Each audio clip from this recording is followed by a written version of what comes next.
Sakina, điều cô không muốn đối mặt nhất cuối cùng vẫn đã xảy ra.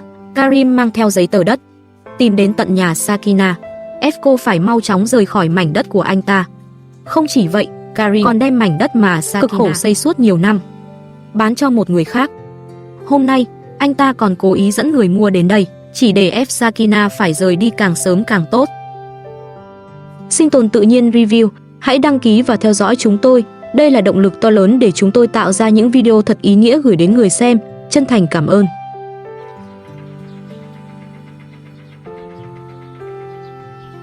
Hôm nay, nhiếp ảnh gia vẫn đến nhà Ali như mọi khi. Buổi sáng ở căn nhà nhỏ của Ali và bà Hilda bắt đầu bằng những âm thanh quen thuộc. Tiếng xe hàng rong chậm chậm đi ngang qua con đường trước nhà. Trên xe là đủ loại rau xanh, trái cây và những thực phẩm tươi mới. Thấy vậy, Ali tranh thủ bước ra mua một ít cho gia đình. Có lẽ sau nhiều ngày mọi người trong nhà lần lượt bị mệt, bị cảm, rồi phải đi khám bệnh.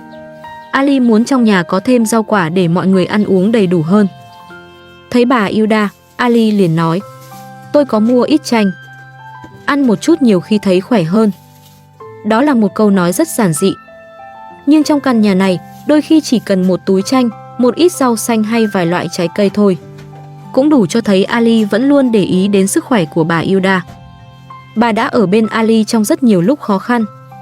Từ việc chăm đàn gà, tưới khu vườn, nấu ăn, đến những ngày bà vẫn cố gắng phụ anh sửa sang căn nhà, dù cơ thể không còn khỏe như trước. Một lúc sau, Parisa đem rau ra ngoài để lặt. Không khí trong sân lúc đầu khá yên tĩnh. Những bó rau được tách từng lá, rễ được bỏ đi, phần sạch sẽ được để sang một bên để chuẩn bị cho bữa trưa. Nhưng rồi Parisa nhìn số rau Ali vừa mua, cô nói: "Không cần mua nhiều rau như vậy đâu.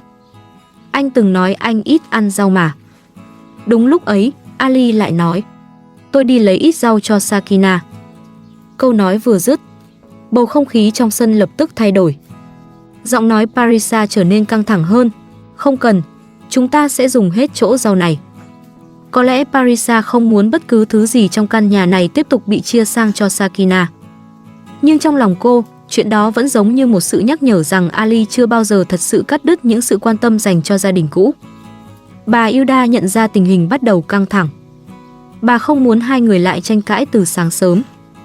Vì vậy, bà nhẹ nhàng nói với Ali: "Ăn rau xong thì hãy uống siro. Nó tốt cho sức khỏe." Bà cố chuyển câu chuyện sang tình trạng bệnh của Ali. Không phải vì bà không nghe thấy những lời Parisa vừa nói, mà vì bà hiểu rằng trong một căn nhà đang đầy áp lực, có những mâu thuẫn càng nhắc tới càng dễ bùng lên. Sau đó, Ali cùng bà Hilda tiếp tục ra ngoài sửa bể bơi. Phần công việc cuối cùng cũng đang dần hoàn thành. Những viên gạch đã được cố định hơn. Những góc bể đã có hình dáng rõ ràng. Khu vực xung quanh cũng đang được Ali sửa lại từng chút một. Nhìn căn nhà của Ali và bà Hilda, vẫn còn nhiều phần đơn sơ. Khoảng sân chưa thật sự hoàn chỉnh. Những bức tường vẫn mang màu xi măng cũ. Các góc vườn cũng chưa được chăm chút như một khu nhà khang trang. Nhưng với Ali và bà Hilda, nơi này vẫn là căn nhà họ từng mong ước. Một mái nhà có sân vườn, có chỗ để trồng rau, củ, quả, có đàn gà chạy quanh sân, có bể nước để phục vụ sinh hoạt, và có cây xanh để mọi người trong nhà được sống gần gũi với thiên nhiên hơn. Nhưng đó là kết quả của rất nhiều ngày vất vả. Của những lúc Ali phải tự làm vì không đủ tiền thuê thợ. Của những lần bà Hilda dù mệt vẫn không thể ngồi yên khi thấy Ali đang xoay sở một mình. Có lẽ từng viên gạch ở đây đều mang theo sự cố gắng của hai người. Một lúc sau, Parisa bắt đầu chuẩn bị bữa trưa. Cô ngồi ngoài sân cắt thịt gà. Trước mặt là chiếc dao dùng để sơ chế thức ăn. Nhưng chỉ sau một lúc, Parisa liền gọi Ali. Ali, lại đây sửa con dao đi. Anh đã làm hỏng nó rồi. Ali quay lại, có vẻ không hiểu chuyện gì xảy ra. Anh nói, tôi không biết nó hỏng thế nào. Nhưng Parisa vẫn không dịu giọng. Cô nói, tất cả là lỗi của anh. Dịch điều hòa sang một bên đi, để mát hơn. Có lẽ Parisa cũng đang khó chịu vì cái nóng. Bởi mùa hè ở đây vốn rất khắc nghiệt. Căn nhà lại đang có nhiều việc sửa chữa, cửa ra vào mở thường xuyên, bụi xi măng và hơi nóng cứ bao trùm lên tất cả. Nhưng khi Ali đang mệt trong người, lại vừa làm việc ngoài sân, những lời trách móc ấy càng khiến anh cảm thấy bức bối. Ali chỉ nói, cô muốn làm gì cũng được. Câu trả lời nghe có vẻ bình thản, nhưng có lẽ bên trong Ali đang rất mệt. Một lúc sau, đến giờ ăn trưa, mọi người ngồi xuống dùng bữa. Bữa cơm vẫn như mọi ngày, nhưng không khí trên bàn ăn lại chẳng hề yên ổn. Ali múc cơm ra bát. Rồi anh nói, cơm nhão hết rồi. Có thể đó chỉ là một lời than phiền rất nhỏ. Nhưng sau một buổi sáng đã đầy căng thẳng, lời nói ấy lại khiến Parisa lập tức phản ứng. Cô nói, đừng nói dối. Tôi đâu có ép anh. Không muốn ăn thì đừng ăn. Anh chỉ biết than phiền thôi. Không khí bữa trưa càng trở nên ngột ngạt. Parisa cảm thấy mình đang bị trách móc vì bữa ăn cô chuẩn bị. Ali nói, cơm không hợp với tôi. Bà nói tôi không nên ăn cơm. Tôi ăn salad. Ngoài sân, bể bơi vẫn đang chờ được hoàn thiện. Nhưng bên trong căn nhà ấy, thứ cần được sửa chữa nhất có lẽ không còn là những viên gạch hay bức tường, mà là những lời nói đã trở nên lạnh lùng, là sự giận dỗi kéo dài, và là khoảng cách giữa những người vẫn đang sống chung dưới một mái nhà nhưng ngày càng khó hiểu nhau hơn. Sau bữa trưa, Ali lại bước ra ngoài sân để tiếp tục công việc còn dang dở. Phần ao nước trước nhà vẫn chưa hoàn thiện. Lớp gạch cần được trám kỹ. Những kẽ hở giữa các viên gạch phải được xử lý cẩn thận, nếu không nước sẽ thấm xuống nền và khiến toàn bộ công sức trước đó trở nên vô nghĩa. Dù trong người vẫn còn mệt, Ali vẫn không muốn dừng lại. Có lẽ với anh, ao nước này không chỉ là một công trình nhỏ. Nó là nơi chứa nước cho khu vườn, là chỗ để đàn trẻ có thể vui chơi vào những ngày nóng, và cũng là một phần của mái nhà mà anh cùng bà Hilda đã cố gắng dựng xây bằng rất nhiều công sức. Nhưng một lúc sau, Parisa bước ra ngoài sân. Cô nhìn về phía ao nước rồi nói với Ali, tôi ghét cái hồ bơi này. Trong mắt cô, đó có thể là một khoản tiền tốn kém. Thay vì nghĩ nhiều hơn cho cuộc sống riêng của hai vợ chồng, Ali nhìn Parisa rồi nói, đây là ao nước. Không ai có quyền xuống đây bơi cả. Tôi sẽ tự giải quyết chuyện này. Mảnh đất này thuộc về con tôi, Hakan. Có lẽ Ali muốn nói rõ rằng ao nước không phải để vui chơi như Parisa nghĩ. Anh làm nó vì nhu cầu sinh hoạt. Và trong suy nghĩ của Ali, Hakan cũng có một phần gắn bó với nơi này. Nhưng Parisa lập tức phản ứng. Cô nói, sau khi đứa bé chào đời, giấy tờ đất sẽ được đứng tên nó. Mảnh đất này sẽ chia thành 2 phần. Và Hakan không có quyền đến đây. Những lời nói ấy khiến bầu không khí ngoài sân lập tức trở nên căng thẳng. Bởi chuyện họ đang tranh luận lúc này không còn chỉ là ao nước, mà là quyền lợi, là cảm giác bất an mà Parisa đã giữ trong lòng từ rất lâu. Cô sợ Hakan và Sakina sẽ luôn là một phần trong cuộc sống của Ali. Còn Ali lại cảm thấy Parisa đang muốn gạt bỏ trách nhiệm của anh với con trai mình. Ali tức giận nói, đứng dậy đi. Cô làm bẩn hết rồi. Tôi không muốn nói chuyện với cô. Parisa, vào trong đi. Hãy vào nhà chăm sóc bà. Bà đang không được khỏe. Giọng Ali lúc ấy không chỉ có sự bực bội, mà còn là mệt mỏi. Mệt vì những lần mọi chuyện trong nhà luôn biến thành tranh cãi. Parisa im lặng một lúc rồi bước vào trong. Còn Ali quay trở lại với phần việc của mình. Anh tiếp tục trám xi măng trắng lên bề mặt ao nước. Công đoạn này rất quan trọng. Lớp xi măng phải phủ kín từng khe nhỏ giữa các viên gạch. Nếu làm qua loa, nước sẽ dễ ngấm xuống nền. Rồi chỉ sau một thời gian, phần gạch có thể bong ra, nền đất có thể bị ẩm, và cả công trình lại phải sửa từ đầu. Ali cúi xuống làm từng chút một. Có lẽ trong lúc đôi tay vẫn tiếp tục miết xi măng lên các khe gạch, anh cũng đang cố kìm lại những điều vừa xảy ra. Một lúc sau, Parisa lại bước ra sân.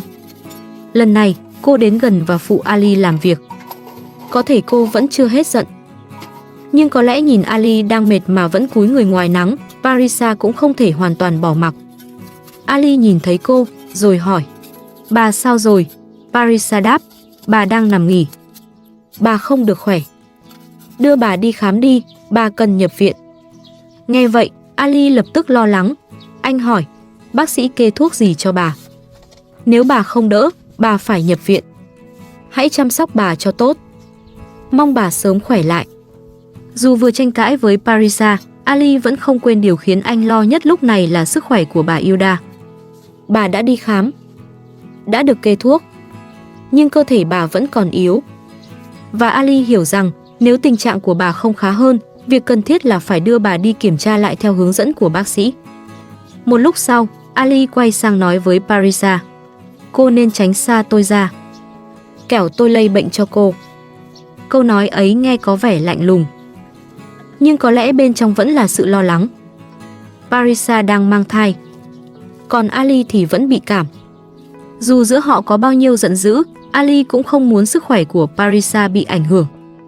Anh bảo cô vào nhà chăm sóc bà Hilda, rồi nhờ cô pha cho bà một ly nước ấm với mật ong, quế, nước sôi và nước cốt chanh.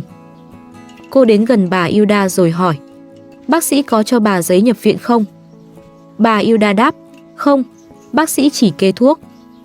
Parisa nghe vậy, vẫn không khỏi lo lắng. Cô nói, bà cần được điều trị trong bệnh viện. Căn nhà lại trở nên yên tĩnh. Ngoài sân, Ali vẫn tiếp tục hoàn thiện những phần cuối của ao nước. Trong phòng, bà Hilda nằm nghỉ với thuốc bên cạnh. Sau khi hoàn thành những công việc còn dang dở ngoài sân, Ali trở vào nhà trong tình trạng đã thấm mệt. Cơn cảm vẫn chưa dứt hẳn. Sau nhiều giờ làm việc giữa nắng nóng, cơ thể anh càng trở nên uể oải. Parisa giúp Ali gội đầu, rồi anh vào trong thay quần áo. Có lẽ trong khoảnh khắc ấy, căn nhà tưởng như đã dịu lại sau những cuộc cãi vã liên tiếp. Nhưng sự yên tĩnh ấy không kéo dài được bao lâu. Sakina vừa gọi điện cho Ali. Ali lập tức nói. Sakina cũng vừa gọi điện. Chúng ta phải đi. Có lẽ Hakan cũng bị bệnh. Nghe nhắc đến Sakina và Hakan, Parisa lập tức thay đổi sắc mặt. Cô nói, không phải việc của chúng ta. Mau đưa bà đi khám đi. Đừng xen vào chuyện của Sakina. Tôi không cho anh đến nhà Sakina đâu. Có lẽ trong lòng Parisa, mọi sự xuất hiện của Sakina đều khiến cô bất an. Cô sợ Ali sẽ lại dành sự quan tâm cho gia đình cũ. Sợ Hakan sẽ luôn là lý do để Ali rời khỏi nhà. Và sợ rằng trong cuộc hôn nhân này, mình mãi không thể trở thành người được ưu tiên. Nhưng với Ali, Hakan vẫn là con trai anh. Dù giữa Ali và Sakina đã không còn là vợ chồng, trách nhiệm của một người cha vẫn không thể biến mất. Ali quay sang bà Hilda, bảo bà lấy khăn che mặt. Anh biết bà vẫn đang không khỏe. Nhưng vì Hakan có thể đang bị cảm, Ali không muốn bà tiếp xúc với gió lạnh hay bụi ngoài đường quá nhiều. Rồi Ali nói với Parisa, cô ấy không có xe. Chúng tôi sẽ về sớm. Parisa, cô ở lại đây đi. Cô đang ghen với Sakina sao? Ở nhà đi. Lời nói ấy khiến Parisa càng khó chịu. Cô đáp, không, tôi không thể ở một mình. Ali, tôi cũng đi cùng anh. Ali hỏi, cô ghét Sakina à? Parisa không phủ nhận. Cô nói, đúng vậy, tôi phải chăm bà. Bà không thể ở một mình được. Có lẽ Parisa đưa ra lý do là muốn chăm sóc bà Hilda. Nhưng sâu trong lòng, cô cũng không muốn Ali một mình đến nhà Sakina. Không muốn phải ngồi ở nhà, chờ đợi trong khi Ali lại xuất hiện bên cạnh người phụ nữ từng là vợ anh. Sau đó, Ali, bà Hilda và Parisa cùng đến nhà Sakina. Vừa bước vào trong nhà, Ali đã vội hỏi, Hakan có ổn không? Sakina nhìn con trai, rồi đáp, không ổn, thằng bé bị cảm. Giọng Sakina nghe đầy lo lắng. Parisa nhìn Hakan rồi nói, nhìn thằng bé đỡ hơn nhiều rồi. Có lẽ Parisa không muốn mọi người làm quá mọi chuyện. Hoặc cũng có thể cô không muốn Ali vì Hakan mà quên mất tình trạng của bà Hilda. Ali quay sang Sakina. Có muốn đưa Hakan đi khám không? Sakina nói rằng cô cũng đang đau đầu. Có lẽ những ngày nắng nóng, chăm con bệnh, lo nhà cửa và chạy đi chạy lại đã khiến cô kiệt sức. Rồi Sakina nhìn Parisa và nói, Ali có trách nhiệm chăm sóc con trai mình. Tôi có quyền nuôi con, nhưng thằng bé cũng cần có cha. Nhưng Parisa lại nói, Ali phải luôn chăm sóc con tôi. Câu nói ấy khiến không khí trong căn nhà nhỏ trở nên nặng nề hơn. Ali lập tức nói, Parisa, đừng làm phiền tôi. Ngồi nghỉ một lúc đi. Hakan hơi sốt. Đợi thằng bé thức dậy đã. Parisa lại giục, Ali, đi thôi. Bà cũng cần đi khám. Có lẽ bà phải nhập viện.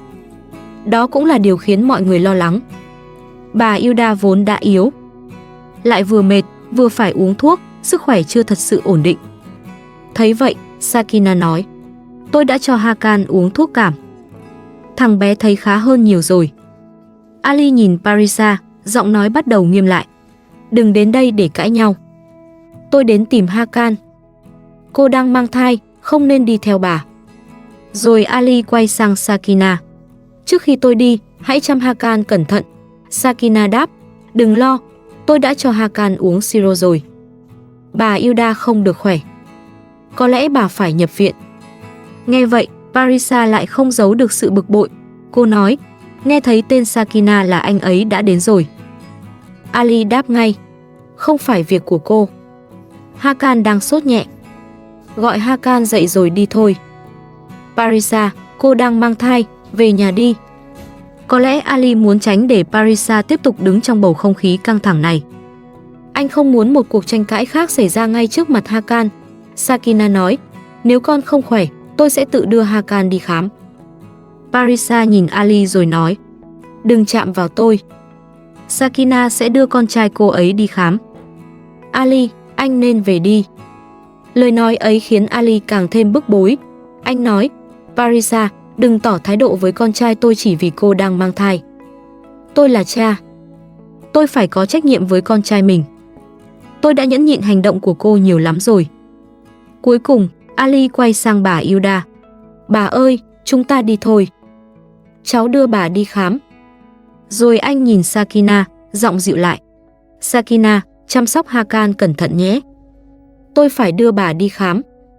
Xin lỗi, nhưng tôi không muốn Parisa lại đến đây nữa. Nếu Hakan không khỏe, hãy báo cho tôi. Nếu thằng bé sốt, hãy liên lạc với tôi. Cô cũng nhớ giữ gìn sức khỏe. Sakina gật đầu. Hakan giờ đã khá hơn rồi.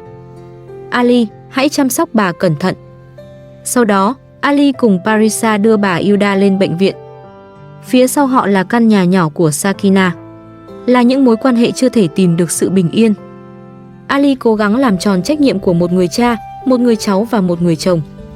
Sakina chỉ mong con trai sớm khỏe. Còn Parisa, dù giận dữ và tổn thương, có lẽ cũng đang lo sợ cho tương lai của chính mình và đứa trẻ chưa chào đời. Nhưng có lẽ, trong những ngày đầy căng thẳng ấy, điều mọi người cần nhất không phải là thêm một cuộc tranh cãi, mà là sự bình tĩnh để lắng nghe nhau. Trước khi những lời nói lúc nóng giận làm tổn thương cả một gia đình. Khi nhiếp ảnh gia đến vào hôm nay, Sakina đã bắt đầu nấu ăn. Bé Hakan đáng yêu thì đẩy xe tập đi chạy khắp trong nhà. Nhìn cuộc sống vẫn còn quá nhiều bất trắc, Sakina không khỏi chạnh lòng. Cô lấy Karim khi mới 16 tuổi, rồi sinh cho anh ta 3 đứa con. Vậy mà đến hôm nay, cô gần như chẳng còn gì, trái lại, cô vẫn luôn bị người chồng cũ Karim chèn ép. Nhớ lại những chuyện đã qua, lòng Sakina chỉ còn lại biết bao cay đắng.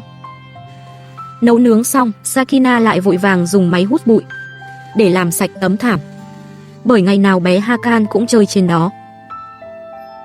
Vì vậy, Sakina luôn phải giữ cho tấm thảm sạch sẽ và gọn gàng. Chỉ như vậy, Sakina mới có thể bảo đảm Hakan được lớn lên trong một môi trường sạch sẽ, an toàn. Ở nhà, ngày nào Sakina cũng có vô vàn việc không tên. Lau nhà, giặt giũ đã trở thành công việc thường nhật. Cuộc sống ấy cứ lặp lại ngày này qua ngày khác. Những lúc có thời gian, Sakina lại dành chọn sự dịu dàng để chơi cùng Hakan. Mẹ con cùng vui đùa, có mẹ chơi cùng. Hakan cười khúc khích không ngừng. Cả căn nhà như ngập tràn niềm vui. Có lẽ chỉ những khoảnh khắc như thế mới khiến Sakina phần nào được nhẹ lòng, bởi các con luôn là chỗ dựa, giúp Sakina tiếp tục mạnh mẽ bước đi. Chỉ cần các con được bình an, Sakina không hề sợ phải chịu cực khổ. Đúng lúc hai mẹ con vừa ăn trưa xong, Sakina đang rửa bát đĩa, Karim, người chồng cũ lại xuất hiện. Nhiếp ảnh gia là người đầu tiên nhìn thấy Karim. Karim không cho phép anh quay phim. Nghe thấy động tĩnh, Sakina cũng bước ra khỏi nhà. Lần này, Karim lại mang theo giấy tờ đất. Anh ta nói mảnh đất Sakina đang ở đã được bán cho người đàn ông trẻ đứng trước mặt. Karim còn nói với Sakina quyền sử dụng mảnh đất này giờ đã thuộc về người đàn ông kia. Anh ta bắt Sakina phải nhanh chóng tìm cách dọn đi. Nghe những lời Karim nói, Sakina như bị sét đánh ngang tai. Cô nói Karim cho mình thêm chút thời gian. Nhưng Karim hoàn toàn không chấp nhận. Bởi Sakina đã nhiều lần từ chối Karim. Lại còn buộc anh ta phải trả khoản sính lễ sau ly hôn. Vì thế, Karim muốn trả thù Sakina. Anh ta muốn khiến cô và các con không còn trốn dung thân. Karim lạnh lùng, hoàn toàn không màng đến sống chết của Sakina. Anh ta chỉ mải bàn với người đàn ông kia về ranh giới của mảnh đất. Nhưng Sakina không cam lòng. Ngôi nhà cô đã vất vả gây dựng, không thể cứ thế bị phá bỏ. Cô cố hết sức tranh cãi với Karim, nhưng Karim vẫn luôn tìm cách né tránh. Anh ta nói đất đã bán cho người đàn ông kia, nếu Sakina có điều gì muốn nói thì hãy tự trao đổi với chủ đất mới. Giữa cơn giận dữ của Sakina, Karim vội vã rời đi. Sau khi Karim bỏ đi, Sakina khẩn cầu người đàn ông trẻ trước mặt cho cô thêm một chút thời gian. Nếu bây giờ buộc cô rời khỏi đây, cô và các con sẽ không biết đi đâu. Nhìn Sakina trong hoàn cảnh ấy, người đàn ông trẻ đồng ý cho cô 2 tháng. Sau 2 tháng, Sakina phải giữ lời hứa và rời khỏi nơi này. Không còn cách nào khác, Sakina đành chấp nhận. Cô đồng ý sẽ chuyển đi sau 2 tháng nữa.